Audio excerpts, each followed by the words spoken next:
Hello, genealogists. This is Craig, and this is Just Genealogy, and we continue our journey in Genealogy Standards as found in Genealogy Standards. Makes sense, doesn't it?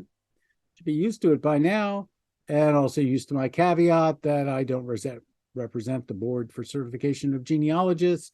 What we're dealing with is just my opinion on how to interpret these standards, and this is the first standard for collecting data. It's Standard 19.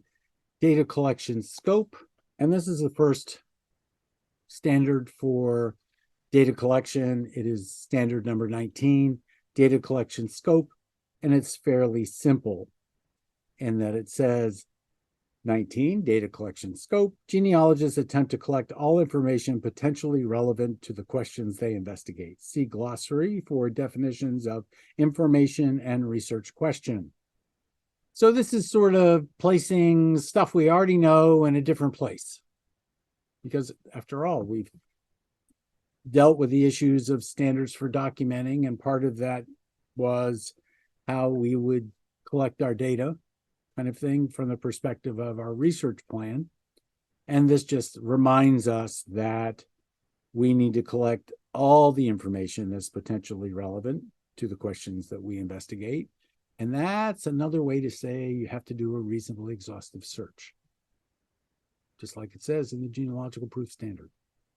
So there's no real rocket science associated with anything going on this week, except that we're going to get it all. And we probably never do. But we at least have to make the attempt at doing it. One of the biggest problems we have in attempting to collect all the information potentially relevant is sometimes we don't know what to look for. And sometimes it's only experience and practice that get us in the mind set of knowing what we should be looking for. In fact, for the first time, I'm doing a talk on the subject of a military reasonably exhaustive search at the NGS conference.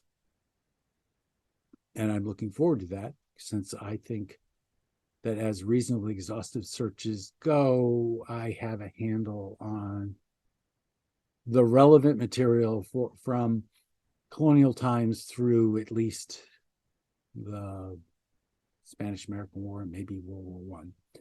Not so much maybe in World War II, but collect all information potentially relevant. You know, you really don't know what's relevant until you begin analyzing it, because what you think might be irrelevant might exactly be a problem. Many times we look at things and don't believe that they are relevant when we see them. A good example might be you have a person that has a first name, a middle name, and a last name. And when you look, there's a person with that same first name, but not that same middle name and that same last name, and you ignore it because they don't have the same middle name. That might be a mistake. It just might be. You never know until you put it all together. So this is Craig. This has been Just Genealogy, and we've now dealt with Standard 19, data collection scope. In other words, make sure you do a reasonably exhaustive search for your research question. And I will see you soon.